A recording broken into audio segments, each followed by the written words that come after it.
Bismillahirrahmanirrahim. Taitukum bi tahiyatul Islam. Assalamualaikum warahmatullahi wabarakatuh. Alhamdulillahi Rabbil Alamin. Wassalatu wassalamu ala ashrafil anbiya'i wal mursalin wa ala alihi wa sahbihi ajma'in. Rabbi syrah li sadri wa yassir li amri wa hlul uqdatan min lisani yafqahu qawli. Rabbi yassir wa la tu'assir, inna Allaha ghafurur rahim.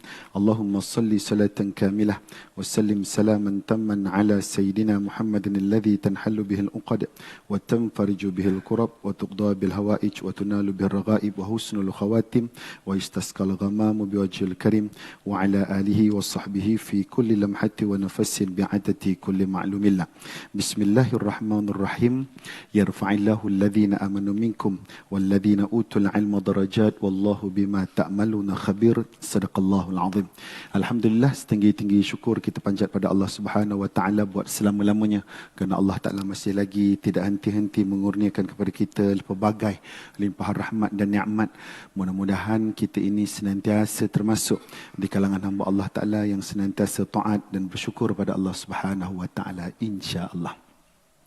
Yang bahagia Tuan-Tuan Imam, Tuan Bilal, Suruh Pegawai, Jawatan Kuasa Kepimpinan Surau yang dimuliakan para asatidah, Tuan-Tuan Guru, Tuan-Tuan Muslimin dan Muslimat mati Allah Subhanahu Wa Ta'ala sekalian. Baik, yang pertama sekali rasanya tidak terlalu lewat untuk saya ucapkan selamat menyambut Hari Raya Aidilfitri dengan ucapan taqabbalallahu minna wa minkum ala salihil a'mal minal aidi wal faizin kullu amin wa antum bi khair. Dan kita mohon juga kepada Allah Ta'ala tanpa henti agar Allah Ta'ala menerima seluruh amal ibadah yang kita lakukan dalam bulan Ramadan yang lalu tanpa satu pun ditolak oleh Allah Subhanahu wa Ta'ala. Allahumma amin amin ya rabbal alamin. Baik. Kita sambung perbincangan kita. Kita dah masuk di bahagian berkaitan tentang pelaksanaan wasiat. Bila sebut tentang pelaksanaan wasiat, apabila wasiat itu ingin dilaksanakan, ada beberapa perkara yang perlu kita lihat. Di antara perkara yang perlu kita lihat, iaitu kita akan melihat semula bagaimana wasiat itu terbentuk. Wasiat itu terbentuk dan sah dari sudut syarak, maksudnya wasiat itu cukup rukunnya dan sempurna syarat sahnya. Itu satu. Di dalam melaksanakan, maka kita akan juga melihat berkaitan tentang rukun-rukun dan syarat sah sesuatu wasiat. Bila sebut tentang rukun wasiat itu hendaklah sempurna. Dan bila ingin dilaksanakan, syarat sah itu mesti ditepati. Di antara perkara yang dilihat di dalam pelaksanaan wasiat, iaitu setelah pewasiat meninggal dunia, iaitu kita akan melihat berapa banyakkah harta yang ingin diwasiatkan. Ini di antara perkara yang kita lihat. Bukan kita lihat berapa banyak harta yang aku akan dapat. Itu biasa dalam kepala kita lah. Jadi di dalam pelaksanaan itu kita akan lihat berapa banyak harta yang ingin diwasiatkan. Di dalam melihat berapa banyak harta yang ingin diwasiatkan, kita kena sedar berapa banyakkah harta yang ditinggalkan oleh si mati. Itu nombor satu. Setelah kita melihat berapa banyak harta yang ditinggalkan oleh si mati, kita juga akan melihat berapa banyak harta yang akan tertolak dalam menyelesaikan hutang si mati. Tuan-tuan faham tak cerita tu? Ini saya ringkaskan daripada intipati kita sebelum ni. Sebab kita dah rehat sebulan lebih ni, takut lupa. Okey, faham. Jadi dalam perkara ini kita akan tengok berapa banyak harta yang ada. Satu, maksudnya harta itu adalah harta milikan si mati. Dibuktikan harta itu si mati punya, iaitu namanya nama dia. Dia yang mencari harta tu, yang ada bukti harta tu dia punya. Itu satu. Kemudian ditolak harta itu untuk beberapa perkara wajib. Di antaranya urusan pengebumian. Cuma urusan pengebumian ni kebiasaan daripada kita selesai. Sebab kita dah menjadi ahli badan khairat dan sebagainya. Okay. Dan kemudian hutang kita dengan Allah dan hutang kita dengan manusia. Okay. Setelah ditolak hutang dengan Allah dan manusia, barulah kita akan melihat berapa banyakkah harta yang diwasiatkan. Sebab itu, di dalam melihat berapa banyak harta yang ingin diwasiatkan, harta yang diwasiatkan itu terhad kepada 1/3 semata-mata. Bila sebut terhad kepada 1/3, kiranya tak boleh lah Ustaz nak wasiat lebih 1/3. Boleh. Dengan syarat waris-waris lain bersetuju. Sebab waris akan dapat 2/3, akan dikongsi sesama dia. Yang akan berjalan hanyalah 1/3. Tetapi dia wasiat lebih daripada 1/3. Bila lebih daripada 1/3 tuan-tuan, kita akan tengok waris-waris setuju tak setuju. Dan kalau waris-waris setuju, maka bolehlah dilaksanakan. Kebiasaannya waris setuju. Kebiasaannya lah tuan-tuan. Yang saya lihat waris setuju. Ada juga ketikanya waris tidak bersetuju.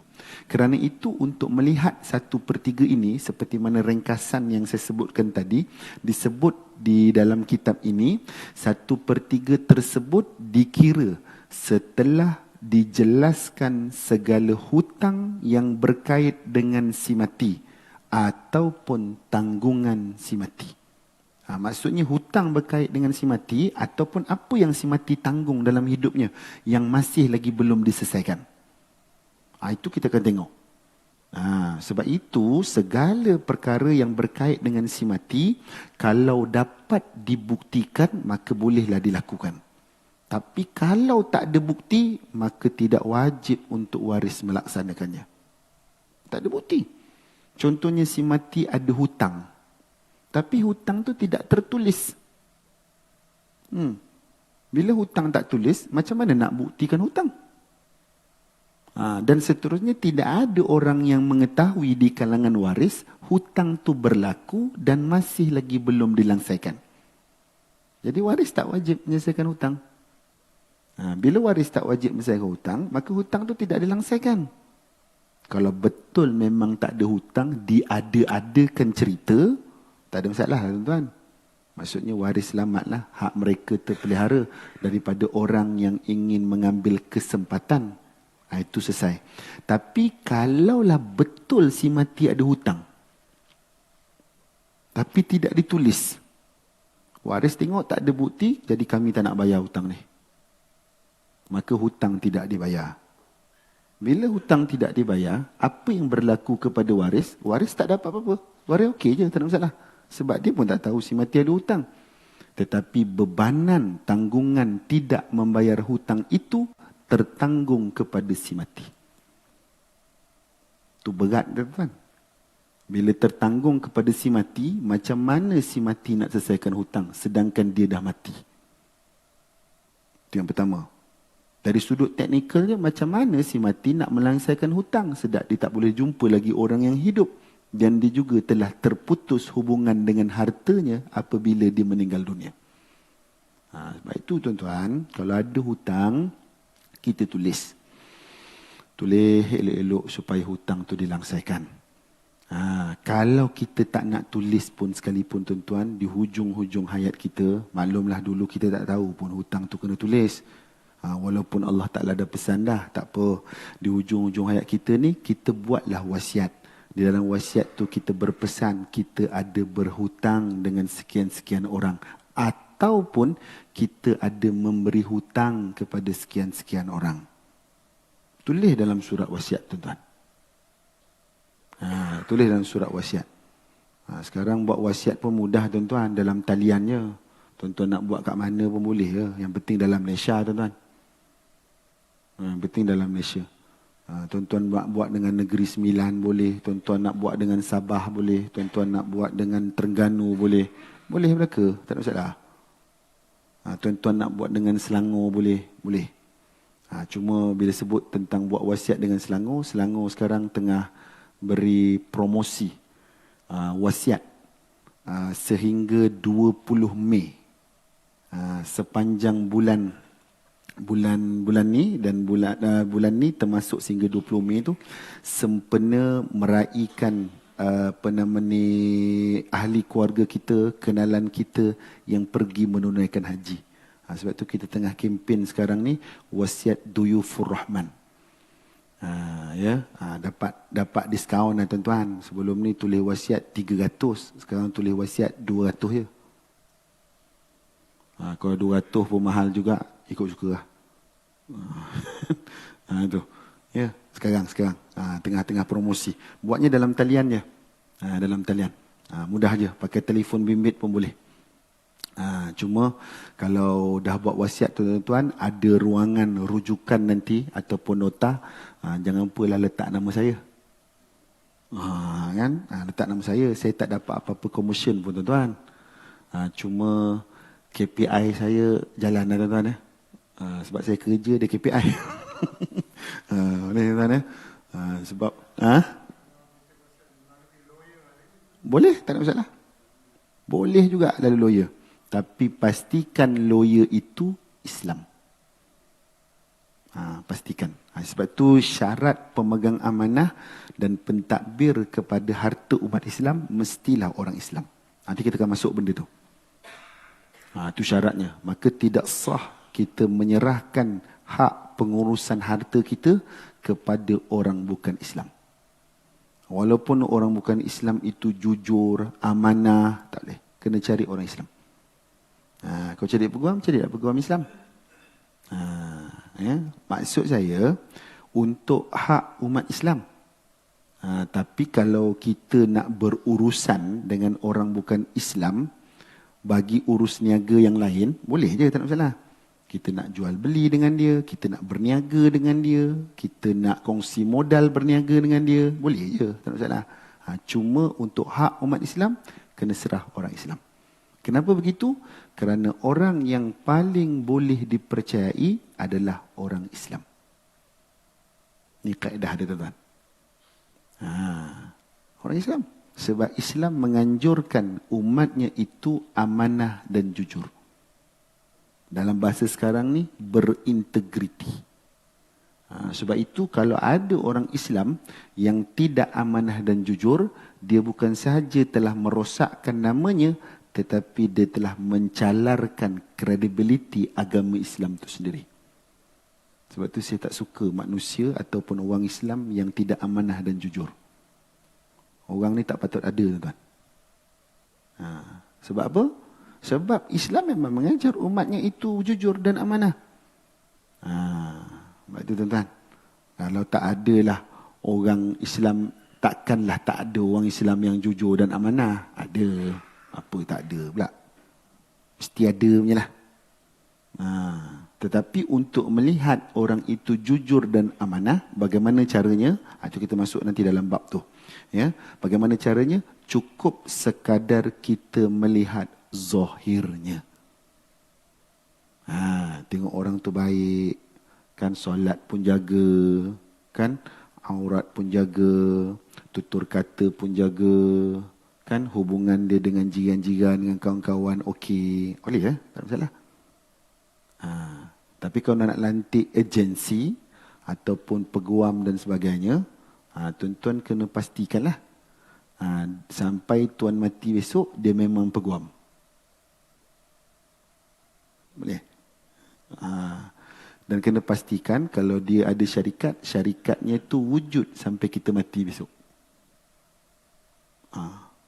Boleh tak? Ada orang saya dah buat dengan peguam. Peguam tu dah hilang mana, syarikat pun dah tutup. Udah. Macam mana kan?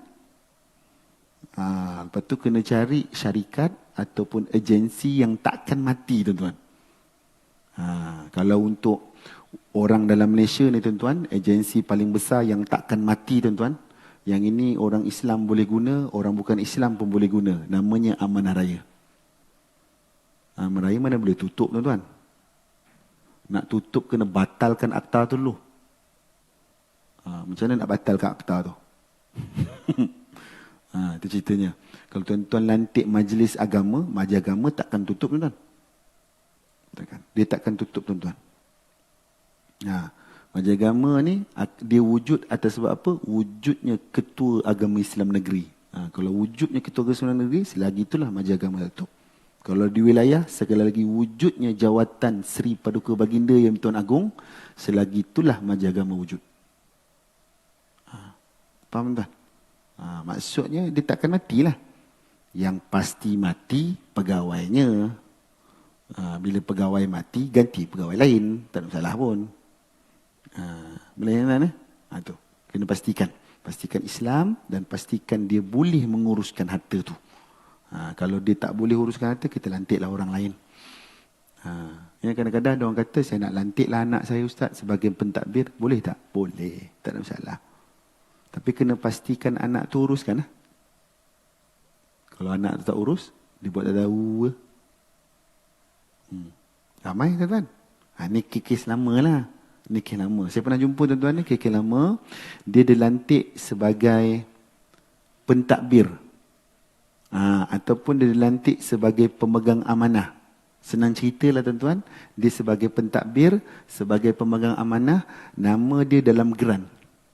Kalau tuan-tuan pernah tengok geran tanah, ada orang namanya pentadbir, ada orang namanya pemegang amanah. Bila dia tu dilantik sebagai pentadbir atau pemegang amanah, dia buat tak kerja dia tu? Banyak orang kita, nama saya dalam geran Ustaz. Ni, nampak ni sebagai pentadbir. Tahu tak kerja pentadbir tu apa? Dia rasa bangga nama dalam geran gitu je. Kena buat kerja tu. Sebab tu saya tanya, nama tuan sebagai pentadbir dalam geran ni, pentadbir atas sebab apa? Pemegang amanah untuk siapa? Saya pun tak tahu Ustaz. Nama dalam ni, kira okey lah nama saya dalam geran. Boy. Ada berlaku tak tuan? Ada. Saya pernah tanya. Ni pentadbir ni sebab apa? Tahulah Ustaz. Nama saya pentadbir. Pergilah semak pejabat tanah. Tengok rekod surat kuasa mentadbir bilangan berapa, tahun berapa. Semak dokumen tu di pejabat tanah. Dalam geran dia tulis. Dia tadbir untuk apa? Pegang amanah. Pegang amanah siapa? Contohlah dia pegang amanah untuk satu individu. Kenapa dia pegang amanah untuk orang tu? Sebab dulu dia pegang amanah sebab orang tu masih lagi muda, umurnya baru 7 tahun. Sekarang umurnya berapa? 18. 18 kena batalkan pemegang amanah tu, pergi pejabat tanah, serahkan kepada budak tu. Itulah kerja pemegang amanah. Bukan duduk saja je. Ada nama dalam geran. Macam tu ya. Tak jadi apa tuan-tuan. Ni banyak orang Melayu kita tuan-tuan. Sebab saya hadap kes orang Melayu lah tuan-tuan. Orang bukan Melayu saya tak jumpa. Tak jumpa saya pun dia orang. Kes ni taklah banyak tuan-tuan. Tapi ada. Sebab tu saya sebut. Dia kena laksanakan tugas dia. Jangan tak laksanakan tugas. Kalau tak laksanakan tugas, payahlah tuan-tuan. Sebab itu kita kena lantik pentadbir atau pegang amanah yang boleh dan memenuhi syarat-syarat sebagai pentadbir ataupun pemegang amanah. Tu ceritanya. Boleh kok tuan-tuan? Tu kena faham tu. Tapi kalau ada kita jumpa kes-kes macam ni, boleh pesan. Boleh pesan. Ya. Kadang-kadang ada jumpa dengan saya, benda dah terlanjur tuan-tuan. Dah terlanjur jauh dah. Mak, dia kata mak dia ada tanah. Arwah mak dia. Saya pun tengoklah geran tanah. Ada buat geran? Ada? Tengok geran. Ada tak nama mak dalam geran? Ada Ustaz. Boleh saya tengok? Saya pun tengok. Yalah saya nak tengok tu nama mak tu, berapa bahagian mak tu punya tanah dalam geran tu. Kadang-kadang orang dalam geran tu dia berkongsi nama orang lain. Jadi saya tengoklah berapa portion dia. Kadang-kadang nama dia satu je, maksud dia pemilik keseluruhannya. Tapi dia tengok nama mak ni satu, nama mak betul, nama mak dia betul. Satu lagi ada nama mak dia dalam kurungan pemegang amanah. Saya tanya, mak ni pegang amanah untuk siapa? Tahulah Ustaz. Mak dah mati dah. Mak sampai mati tak laksanakan tugas dia. Untuk siapa ni? Macam mana nak tahu Ustaz? Pergi pejabat tanah. Tengok surat kuasa amanah ni. Dia tulis bilangan surat kuasa amanah ni. Sebab apa dia pegang amanah? Pergi tanya. Yang akan diagih pusaka hanyalah nama mak tu saja. Yang nama mak ada pemegang amanah tu tak boleh agih pusaka. Sebab tu bukan mak punya. Mak pegang amanah bagi pihak orang lain. Faham tak tuan-tuan?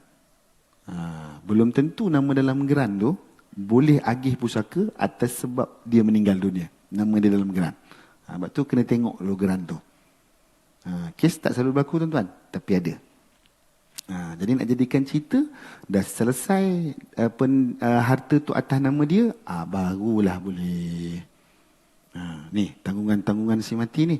Kalau dia ada hutang ke, ada apa ke, kena selesaikan dulu siap-siap ni. Selesaikan dulu.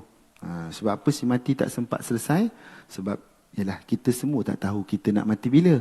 Sebab tu Allah Ta'ala siapkan, Allah Ta'ala syariatkan wasiat ini sebagai salah satu bentuk di dalam merancang dan menyelesaikan urusan kita apabila kita telah meninggal dunia. Ini salah satu caranya. Allah Ta'ala beri peluang kepada kita. Walaupun kita dah mati, kita tahu kita mati, kita tinggal semua tuan-tuan. Benda yang kita suka ke, benda kita tak suka ke, benda kita sayang ke, benda kita rapat ke, yang kita tak rapat ke, semua kita tinggalkan. Tapi macam mana yang kita tinggalkan itu tidak berkait dengan kita? Maksudnya kita kena selesaikanlah. Kalau selagi berkait dengan kita, selagi itulah. Sebab tu ada pernah orang jumpa dengan saya, Ustaz, ada orang ni minta hutang dengan arwah bapa kita orang, tapi tak ada bukti, Ustaz. Tak ada bukti, kami tak bayar. Betul lah tu. Cuma kami rasa tak sedap hati. Sebabnya orang yang kata hutang tu, kalau kau tak nak bayar, aku tak halalkan dunia akhirat. Jadi anak si mati pun rasa bersalah lah. Ni kalau si mati betul ada hutang, tertanggung dosa hutangnya ni. Si mati tu tuan-tuan, soleh macam mana pun tuan-tuan, tertanggung dosa hutang tu. Sebab itu ada hadis yang menyebut bahawa orang yang mati syahid sekalipun tuan-tuan, tidak akan ke syurga. Itu rumusan daripada hadis tu, atas sebab hutang yang masih belum diselesaikan. Ditunda tuan-tuan masuk syurga. Selesaikan hutang tu. Boleh tuan-tuan? Tu. Sebab tu dia terngiang-ngiang. Jadi macam mana Ustaz? Kalau yakin hutang tu ada dan yakin orang yang menuntut hutang tu tidak menipu, maka bayarlah hutangnya. Boleh ke Ustaz? Boleh. Mudah-mudahan selesai hutang si mati.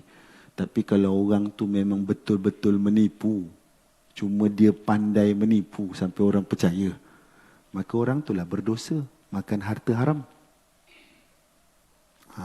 Jadi tak ada apa-apalah kepada waris.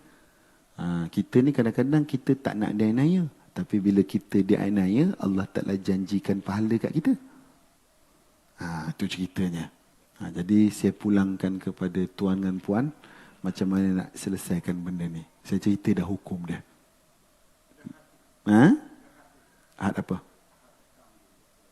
Nak kena bayar? Semua? Selagi ada hutang. Walaupun hutang itu akan menghabiskan harta yang ditinggalkan, wajib bayar. Kalau dah habis harta tu dibayar hutang, kebanyakan para ulama kata apa? Tak adalah harta pusaka yang ingin diagihkan. Itu jawapan. Sebab itu ada yang bertanya soalan, kalaulah hutang tu dah dilangsaikan, harta si mati dah habis digunakan untuk membayar hutang, tetapi hutang itu masih lagi ada, macam mana kaedahnya? Sebab itu ada ahli ulama menyebut bahawa hukum anak ingin membayar baki hutang menggunakan harta anak itu, hukumnya adalah harus. Harus. Perbuatan anak ini dikategorikan sebagai ihsan dan diganjarkan pahala. Tapi kalau anak ni tak nak bayar baki hutang tu, sebab harta arwah dah habis, anak tidak berdosa, maka si matilah yang akan menanggungnya. Selagi mana hutang tu tidak dilangsaikan dan juga tidak dihalalkan. Sebab ni di antara perkara yang memang berkait mengikut kita sampai mati, tuan-tuan. Hutang ni. Sebab tu ada setengah orang, tuan-tuan, dia tak nak panjang-panjang cerita. Dia tak nak orang terbeban, termasuk dirinya, warisnya dan orang yang berhutang. Ni orang yang memberi hutang lah. Dia kata apa? Kalau aku mati besok, aku halalkanlah semua hutang-hutang tu. Ada orang kata macam tu. Selagi aku hidup ni, kau usahalah bayar hutang tu. Tapi esok kau dah usaha bayar hutang, tak sempat juga habis, aku mati, halal lah hutang tu. Selesai. Maka yang berhutang tadi tidak berdosa.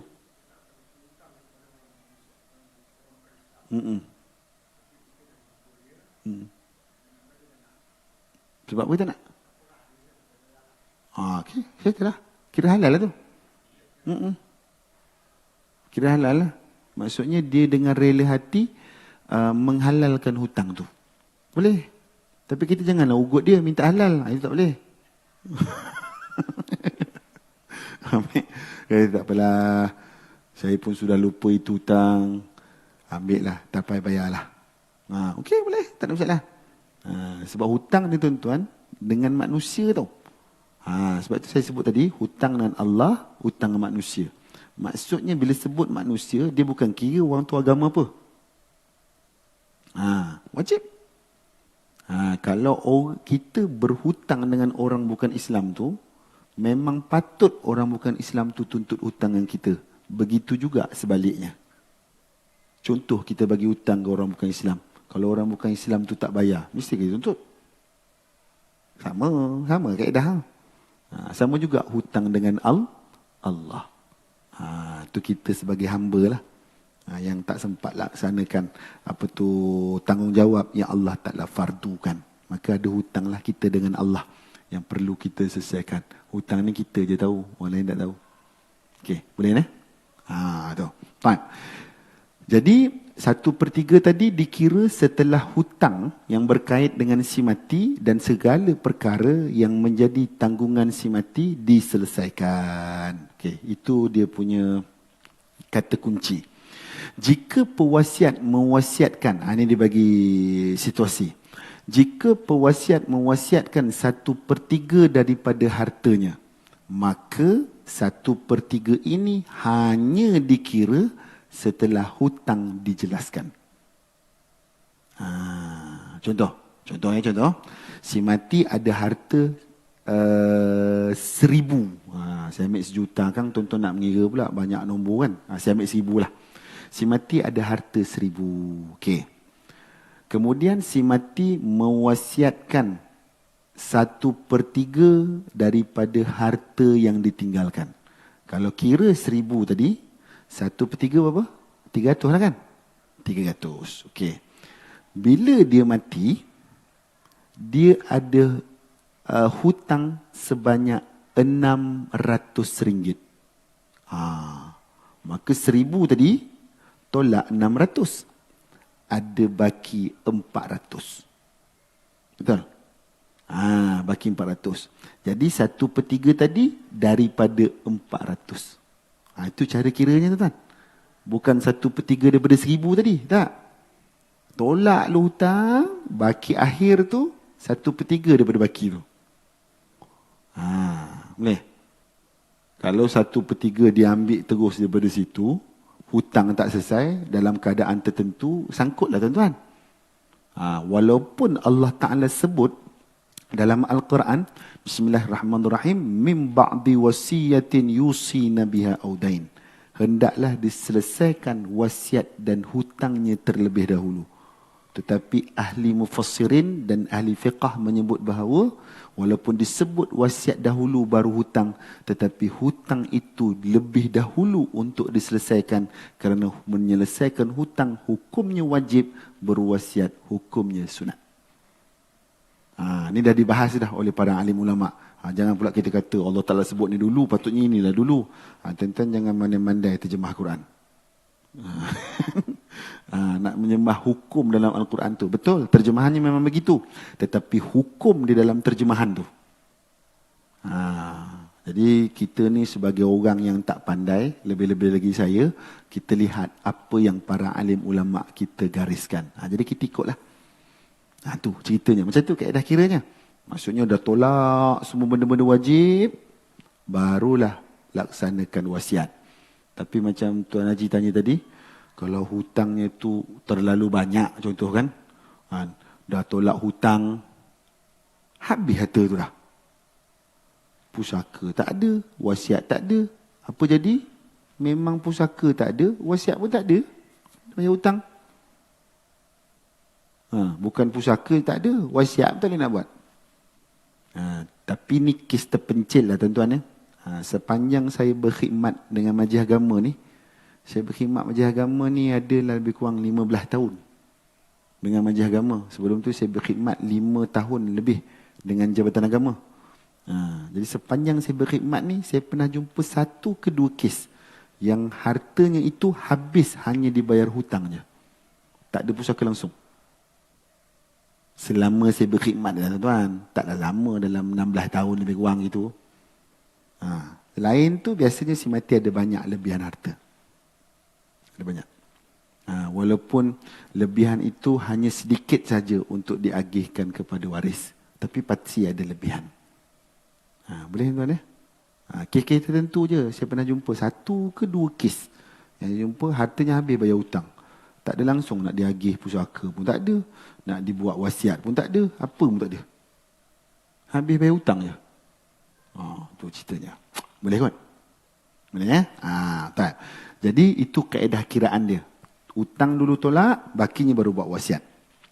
Perkara ini berdasarkan firman Allah. Ini yang saya sebut tadi. Kalau saya sebut tadi tuan-tuan tak percaya, mari kita baca dalam kitab ni. Allah Ta'ala sebut berkaitan tentang pusaka. Surah An-Nisa ayat 11, saya baca tadi. Bismillahirrahmanirrahim. Min ba'di wasiyati yusina biha audain. Sadaqallahul azim. Pembahagian itu ialah sesudah diselesaikan wasiat yang diwasiatkan oleh si mati dan sesudah dibayar hutangnya. Memang Allah Ta'ala sebut wasiat dulu, baru hutang. Melangsaikan hutang lebih diutamakan daripada melaksanakan wasiat sebagaimana pendapat ijma' ulama'. Sebab apa? Para alim ulama' menyebut bahawa menyelesaikan hutang ni wajib. Buat wasiat ni sunat.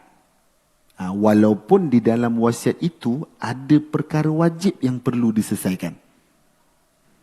Ada. Kenapa saya kata dalam wasiat tu ada perkara wajib? Sebab dalam wasiat tu disebut saya masih lagi ada hutang yang perlu dilangsaikan. Itu wajib tu. Intipati dalam wasiat tu. Itu yang masuk dalam menyelesaikan hutang tu. Tapi baki daripada tu baru dah dipanggil sebagai wasiat. Kebanyakan daripada kita yang saya jumpa ni pelanggan-pelanggan saya lah. Dia buat wasiat. Dia kata dia ada hutang sekian.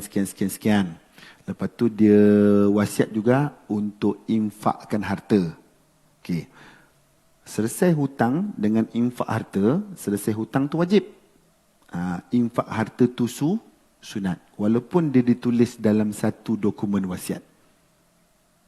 Tuan-tuan faham tak? Ni saya dah cerita tuan-tuan macam tuan-tuan nak jadi ejen nulis wasiat ni. Kalau bagi kursus kepada orang yang nak jadi ejen wasiat ni macam tu kayak dah.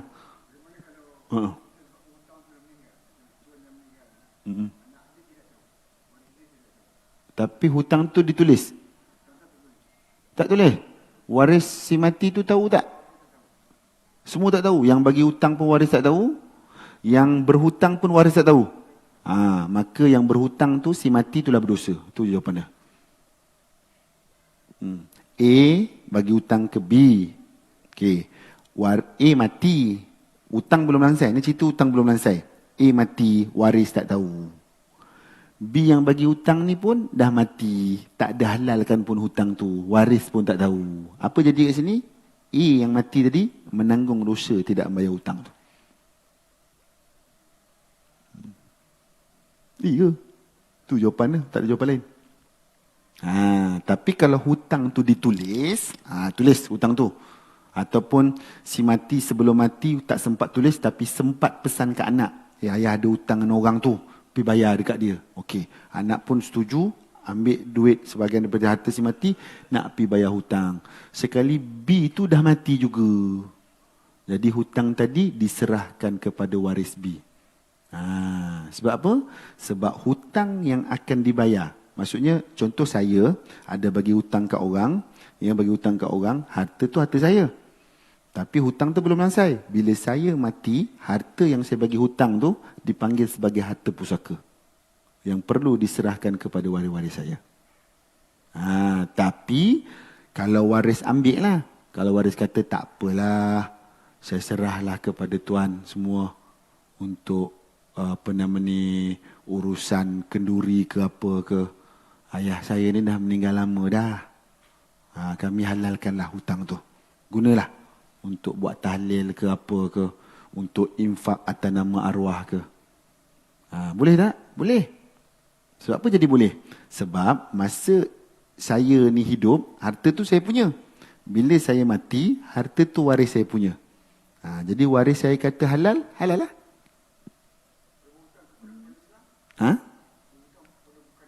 Sama. Kena bagi kat waris dia. Dia sebenarnya waris pusaka ni sama je Islam tak Islam. Cuma pembahagiannya itu lain sikit. Waris sama, isteri waris, suami waris, mak ayah waris, anak-anak waris. Baik Islam tak Islam. Boleh tuan? Saya kadang-kadang ceramah kepada orang bukan Islam. Sebab kebetulan Persatuan Penduduk mana tak panggil saya, 1/3 dalam dewan tu orang bukan Islam. Dia kata, Ustaz, ni ada orang bukan Islam ni, Ustaz boleh ceramah ke? Apa tak boleh pula? Boleh je aku ceramah. Disuruh cerita pasal wasiat, disuruh cerita pasal pusaka. Saya ceritalah. Wasiat Islam macam mana, wasiat orang bukan Islam macam mana. Harta pusaka Islam macam mana, harta pusaka orang bukan Islam macam mana. Akhirnya, orang bukan Islam tu kata, boleh tak kita orang nak buat wasiat macam orang Islam? Sebab setelah dijelaskan, bagus lagi wasiat Islam ni. Dia kata macam tu. Ni orang bukan Islam. Saya pernah ceramah. Tahun bila saya ceramah? Ni baru ni saya bakal dipanggil untuk ceramah kepada satu syarikat. Dalam tu campur ada Islam tak Islam. Ustaz boleh ceramah? Apa tak boleh pula? Boleh je. Sebab di isu pentadbiran. Yang Islam saya ceritalah hukum syarak dan pentadbiran macam mana. Yang bukan Islam saya ceritalah undang-undang pentadbiran untuk harta orang bukan Islam. Ya tak? Tu kaedah dia. Boleh jadi serahkan kepada waris kalau waris itu masih ada. Sebab ijma' ulama' kata begitu. Sekiranya pewasiat menanggung hutang yang banyak sehingga kehabisan segala hartanya, maka wasiat tidak perlu dilaksanakan. Itu yang saya cerita tadi. Bukan wasiat tak payah buat. Waris pun menung. Tak ada benda dapat. Maka waris pun ada pernah ya. 2-3 waris datang jumpa saya. Ustaz, kalau kita orang tak nak bayar hutang ni, apa jadi Ustaz? Si mati berdosa. Biarlah si mati berdosa. Siapa suruh hutang banyak-banyak? Ada waris kata macam tu. Saya tak tahu kenapa niat dia. Mungkin dia tak ada duit ke apa ke. Lagi pula kita orang tak salah Ustaz. Tak ada bukti pun hutang tu. Jadi kita orang tak nak bayar lah. Lantak tu. Kalau orang tu menipu, selamatlah duit kita orang ni. Tapi kalau betul orang tu bercakap, si matilah tanggung. Yang penting duit ni agih kat kita orang. Ada waris cakap macam tu kan. Saya pun diam je. Kenapa dia cakap macam tu lah? Boleh kan? Ni waris kita. Kita tak cakap macam tu tuan-tuan. Ni waris kita. Jadi kalau saya kata, kalau begitulah keadaannya, kalau tak ada dokumen hutang, tak ada pembuktian hutang tu, maka waris tidak berdosa untuk tidak bayar hutang. Saya balik semula kepada hukum. Saya tak boleh nak kata dia betul. Sebab dia macam ada niat jahat tuan. Jadi kalaulah dia ada dokumen hutang, maka berdosa waris tak nak bayar hutang. Bukan si mati berdosa, waris berdosa. Jadi terpulanglah. Saya dah bagi penjelasan. Okey, boleh tuan-tuan tu ceritanya. Jadi, macam mana keadaannya tuan-tuan kalau orang tu wasiat ketika sakit? Kita tahu masa sihat buat wasiat tak ada masalah. Tapi sakit, lagi-lagi sakit yang membawa mati. Adakah wasiatnya itu sah ataupun wasiatnya itu kena kira 1/3? Macam mana caranya? Kalau dia sakit hampir mati. Jadi untuk penjelasan ni, kita jumpa pertemuan akan datang. Boleh tuan cukup kot. Pendek pula masa hari ni. Dah lah lama tak ceramah ni. Jadi cukup sekarang tu tuan-tuan. Mudah-mudahan dapat manfaat. Nanti kita akan lihat hukum wasiat kepada orang yang hampir kepada kematian. Yang kita duk cerita ni masih sihat. Ni hampir mati. Ni ada hukum khas yang Allah Ta'ala tetapkan. Jadi cukup sekadar itu yang baik daripada Allah Ta'ala. Sebarang keteranjuran cakap terkasar bahasa, saya mohon ampun dan maaf banyak. Mudah-mudahan kita bertemu lagi dalam pertemuan akan datang. Wabillahi taufiq wa hidayah. Assalamualaikum warahmatullahi wabarakatuh.